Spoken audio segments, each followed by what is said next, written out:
बाबा जी ने कहा अब भी अल्लाह है, हो सकता है। उस चंगेज ने कहा कि उड़ाओ अब इनकी गर्दन। अस्सलाम वालेकुम, आप सब खैरियत से हैं? इस वीडियो को ज़्यादा से ज़्यादा शेयर करें। अभी जल्लाद तीसरी सफ को उड़ाने ही जा रहा था, अचानक चंगेज के हाथ से वो खिलौना नीचे गिरा, जो खेल रहा था बैठ करके घोड़े पर। जैसे ही वो खिलौना उठाने के लिए नीचे की तरफ आया, उसका पैर जीन से निकल गया और घोड़ा अचानक बिदक गया, सरकश हो गया और घोड़ा सर पर दौड़ने लगा। और ये एक पैर इसका जीन में फंसा हुआ है और सर नीचे जमीन पर है। अब घोड़ा दौड़ता गया, पता नहीं कितने पत्थरों से इस बादशाह का सर टकराता रहा। घोड़ा किसी के काबू में नहीं आ रहा। सारे सिपाही, सारे फौजी इस घोड़े को पकड़ने के लिए पीछे भाग रहे, लेकिन घोड़ा दौड़ता गया, इतना दौड़ा कि उस चंगेज का सर फट करके भेजा बाहर, मर गए। बरकत के लिए मैं अर्ज करता हूँ, गौसे आजम बमने बेसरो सामा मददे, क़िबले दी मददे काबे ईमा मददे। वाह क्या मर्तबा ए गौस है बाला तेरा, ऊंचे ऊंचों के सरों से है कदम आला तेरा। सर भला क्या कोई जाने के है कैसा तेरा, औलिया मलते हैं आंखें वो है तलवा तेरा। क्या दबे जिस पे हिमायत का हो पंजा तेरा, शेर को खतरे में लाता नहीं कुत्ता तेरा। अजीजा ने गिरामी वक़ार, आज की ये मजलिस पाक सुल्तानुल औलिया कंदीले समदानी महबूब रब्बानी सैयदना शेख अब्दुल कादिर जीलानी क़द्दसल्लाहु सिर्रहु शरीफ की बारगाह में खिराज अकीदत के लिए मुनाकिद की गई है। और आज से ठीक 1 साल पहले मुंब्रा की सरजमीन पर मैं आपके सामने हाजिर रहा और जलसा भी था गौसे पाक का ही। फिर साल भर के बाद बराबर यही अय्याम थे, जमीन थोड़ी बदली हुई लगती है, लेकिन मिंबर पर मौजूद उलमा भी वही तकरीबन मुझे नजर आते हैं और सामने के चेहरे भी पहचाने नजर आते हैं और जलसा भी वही है। ये बात मैं इसलिए जिक्र कर रहा हूं तवज्जो के साथ। साल भर गुजर गया मुंब्रा में, मैं खिताब करके आपके पास से रुखसत हुआ, उस बीच मेरा आना जाना हो न सका। लेकिन इस 1 साल भर की मुद्दत में मुंब्रा वाले में से कोई एक बात भी बता दे, क्या कोई मेरे पिछले बयान से आज बयान करने के बीच का जो साल गुजरा है कोई फसाद हुआ है, या कोई कर्फ्यू लग गई है, या कोई फितना हो गया है, या लोगों में कोई भड़कने वाले मामलात हुए हैं, किसी के पास कोई रिपोर्ट आई है?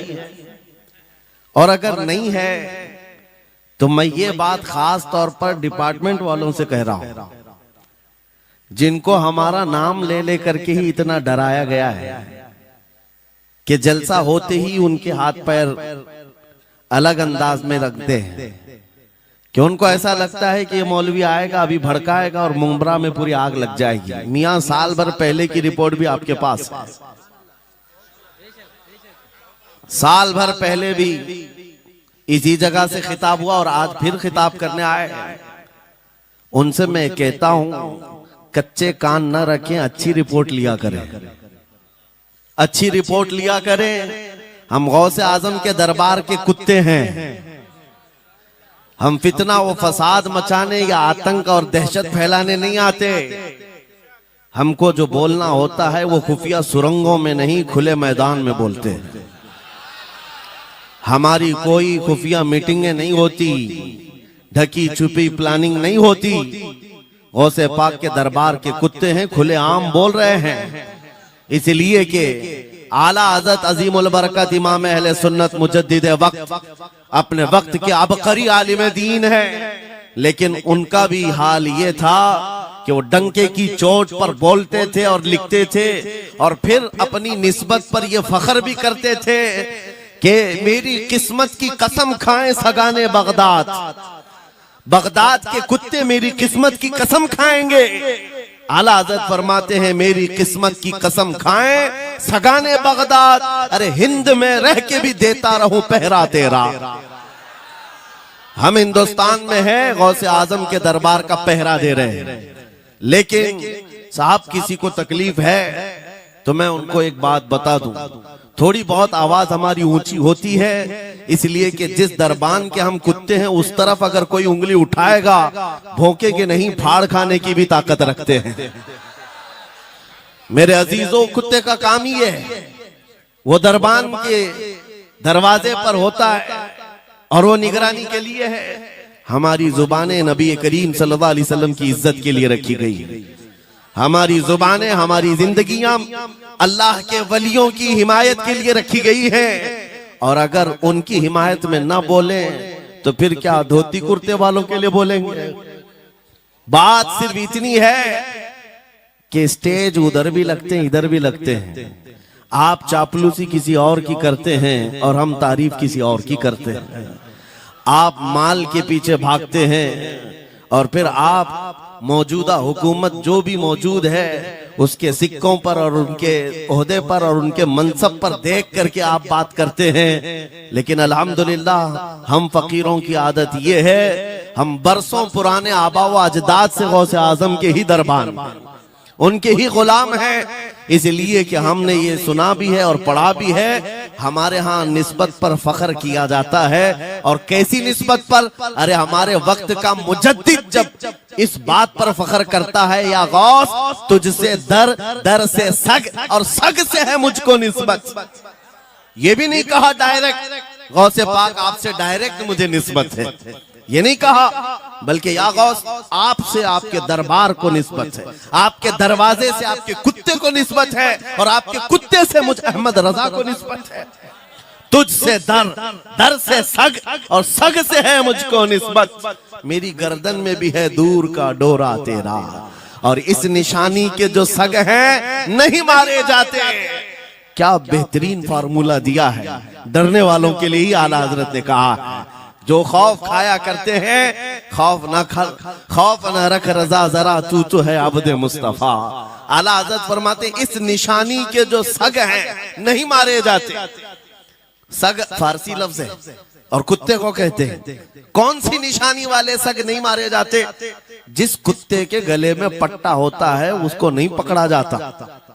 म्युनिसिपैलिटी की गाड़ी भी आती है कुत्तों वाली, वो इंजेक्शन मार के जाते हैं या कुत्तों को पकड़ के ले जाते हैं। बहुत कुत्ते अगर आवारा हो गए कंप्लेंट करो, कुत्तों को उठा ले जाएंगे, लेकिन उन उठा ले जाने वाले कुत्तों में अगर एक भी बेल्ट वाला आया तो छोड़ देंगे। क्यों? ये पट्टा बताता है इसका कोई मालिक है, ये आवारा नहीं है, किसी का पाला हुआ है। पट्टा बताता है इसका कोई मालिक है। और आला हजरत फरमाते हैं हमारे गले में कादरी पट्टा पड़ा हुआ है, और इस निशानी के जो सग हैं नहीं मारे जाते। हश्र तक मेरे गले में रहे कादरी पट्टा तेरा। गौसे पाक का ये निस्बत का पट्टा पड़ा हुआ है, ये अल्हम्दुलिल्लाह हमें बहुत सारी चीजों से महफूज रखता है। हमें जाहिर सी बात है आज इसी बात पर फख्र भी है। लोग मौलाना साहब कह रहे हैं हक बात कहना इस जमाने में नहीं, हर जमाने में दुश्वार रहा है, हर जमाने में दुश्वार रहा है। लेकिन ऐ नौजवानों, अगर तुम्हें अपनी निस्बत पर यकीन है कि मेरा पीर गौसे आजम जैसा है, मेरी निस्बत मुस्तफा करीम सल्लल्लाहु अलैहि वसल्लम से है, तो फिर खौफ किस बात का, डर किस बात का? इसीलिए हम डंके की चोट पर बोलते हैं, क्यों दबे जिस पे हिमायत का हो पंजा तेरा। शेर को खतरे में लाता नहीं कुत्ता तेरा। अजीजा ने ग्रामी वकार, आज सुल्तानुल औलिया गौसुल आजम की बारगाह में हम खिराज अकीदत पेश करने आए। जो बातें मैं अर्ज कर रहा हूं वो गौर से सुने। करामात ये औलिया इकराम की जिंदगी का हिस्सा है, अल्लाह की तरफ से उन्हें दिया गया। करामत क्या है? ऐसा मुहय्यरुल अक़ूल काम, अक्ल को हैरत में डाल देने वाला काम जो आम इंसान नहीं कर सकता, आम इंसान की अकल में ना आए। अल्लाह के वली से सादिर होने वाला ऐसा कोई काम, उसको करामत कहते हैं। लेकिन करामत औलिया इकराम की विलायत को साबित करने के लिए जरूरी नहीं। औलिया इकराम की विलायत को साबित करने के लिए करामत नहीं दिखाई जाती, शरीयत पर इस्तिकामत ये विलायत की अलामत है। अगर वो मजबूती के साथ हर जमाने में अपने दीन पर जमा हुआ है, वो अल्लाह का वली है, वो अल्लाह का वली है। आज भी हमारी कौम औलिया को ढूंढने पर लगी हुई है। सुनो, अल्लाह का वली ढूंढना चाहते हो तो ढूंढने के लिए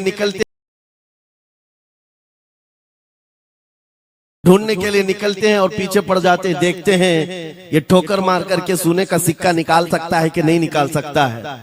औलिया को इन्हीं बातों पर आज भी लोग परखते हैं, सोचते हैं कि अभी बाबा आसमान पर उड़ेंगे तो मैं समझ लूंगा अल्लाह के वली हैं, पानी पे चल के दिखाएंगे तो मैं समझ लूंगा अल्लाह के वली हैं। मैं यहीं बैठा हूं, अचानक मेरे पास पैसों का थैला खोल के दे दें, अल्लाह के वली होंगे। यानी तुम एक जगह बैठे रहो, हलवा खिलाने वाले बाबा जिसको तुम समझोगे अल्लाह का वली है। मेरे अजीजों, ये जो चीजें तुम समझ बैठे हो अल्लाह के वली के लिए, ये जरूरी नहीं, बल्कि ये देखो कि वो नबी पाक की शरीयत पर कितना कायम है, मेरे नबी के रास्ते पर कितनी मजबूती से जमा हुआ है। मैं आपको पूछता हूं, सैयदुश शुहदा इमाम अली मकाम इमाम हुसैन आजम से बढ़कर अल्लाह का वली कौन? अल्लाह का वली कौन है? सारे औलिया कराम की निस्बत वहां जाकर खत्म होती है। उस हुसैन आजम को देखें करबला के मैदान में, अपने बच्चों की कुर्बानी के सामने भी जमे रहे, डटे रहे, करामत का इजहार नहीं किया, शरीयत पर इस्तिकामत लोगों को दिखाया। दुनिया में जैसी भी आफतें आ जाएं, मुसीबतें आ जाएं, अगर दीने मुस्तफा पर जमा हुआ है, इस्तिकामत के साथ खड़ा हुआ है, वो उसकी सबसे बड़ी विलायत है, वो सबसे बड़ा वली है। अल्लाह का वली वो है जो शरीयत पर जमा हुआ है, डटा हुआ है, कायम है। और करामात औलिया इकराम की जिंदगी का एक छोटा हिस्सा है, छोटा हिस्सा है, और इस्तिकामत ये बहुत बड़ा हिस्सा है। जमे रह जाना किसी बात पर, खौफ ना खाना बातिल ताकतों से, न डरना इन जालिमों से, ये औलिया इकराम की जिंदगी का खास वतीरा है। आज हम सबको जिस चीज की जरूरत है वो करामत की नहीं, इस्तिकामत। करामतें सुनते भी आया, अब करामत से आप ये समझते हैं कि काया पलट जानी चाहिए। लोग आज मजाक भी करते हैं, कुछ वो मॉडर्न ख्याल के डॉक्टरों और प्रोफेसरों के लेक्चर सुन करके पागल जो हो चुके सोशल मीडिया पर, वो भौंकते हैं करामात औलिया पर। क्या अब करामात क्यों नहीं दिखाते अल्लाह के औलिया?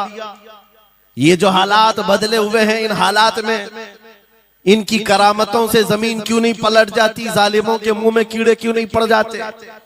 मेरे अजीजों, पूरी दुनिया करामात से नहीं चलाई जाती, वल्लाह मुसब्बिबुल अस्बाब, असबाब पर रखा है। एक मशहूर जमाना बुजुर्ग हजरत मोहम्मद जाम रहमतुल्लाह अलैह बगदाद के हलाकू के जमाने के थे। हलाकू बादशाह जिसने बस्तियों की बस्तियां वीरान कर डाली और इतने कत्ल कर दिया था, जहां से गुजरता था इंसानों की खोपड़ियां। उसका जब बगदाद पर हमला करने का इरादा हुआ तो बगदाद से कई मील दूर उसका लश्कर लेकर वो पड़ाव किया और अपने 2 सिपाहियों को बगदाद का मुआयना करने के लिए भेजा।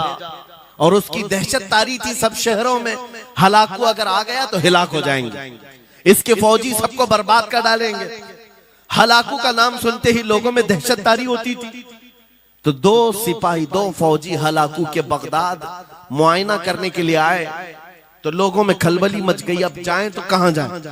तो हजरत मोहम्मद जाम रहमतुल्लाह अलैह एक बुजुर्ग थे, उनके पास लोग दौड़ते हुए आए और वो वजू फरमा रहे थे, उनके हाथ में पानी का कटोरा था और आकर के लोग रोने लगे, हुजूर हलाकू आ गया, बगदाद तबाह कर डालेगा, बगदाद को बर्बाद कर देगा, आप बचा ले, अल्लाह के वली हैं, आप दुआ करें। उन्होंने अपनी कटोरी पलट दी और कहा जाओ, अल्लाह हिफाजत करेगा। रिवायत में मिलता है कि वो 2 सिपाही ढूंढते ढूंढते रह गए, उनको बगदाद नजर ही नहीं आया। कोई बगदाद का न घर दिखा, न महल, न रास्ता, कुछ नहीं। वापस वो अपने बादशाह के पास जाकर कहते हैं, हम तो बहुत ढूंढ करके आए, बगदाद मिला ही नहीं। हलाकू ने उन दोनों सिपाहियों को कत्ल कर दिया। कहा कि तुम झूठ बोलते हो, मुझे बगदाद की रोशनी यहां से दिखती है और तुम्हें कैसे नजर नहीं आया? या तो तुम निकम्मे हो या तो फिर मेरे साथ धोखा कर रहे हो। कत्ल कर दिया।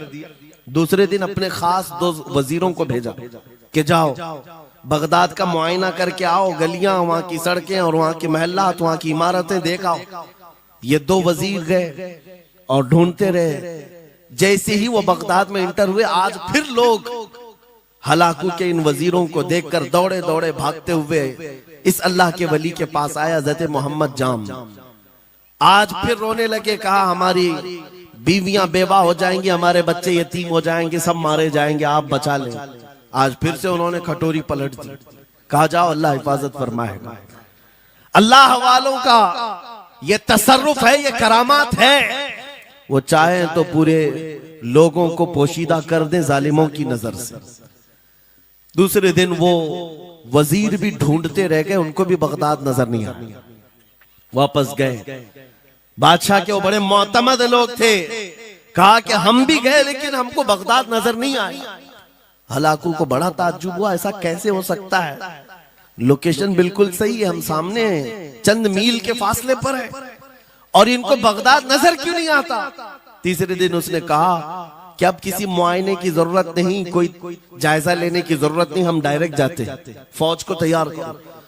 पूरी फौज को लेकर के जब तैयार होकर वो बगदाद के सरहद पर आकर खड़ा हो गया, उसके जंग का बिगल बजा और तबाही के आवाजें आने लगी, तो आज लोग फिर दौड़ते हुए हजरत मोहम्मद जाम के पास आए और उनसे रो रो कर गिड़गिड़ाने लगे, कहा आज तो आफत आ गई, बड़ी बला आ गई। तवज्जो से सुनना मेरे अजीजों, आज आप अगर ना बचाएं तो सब तबाह हो जाएंगे, बर्बाद हो जाएंगे।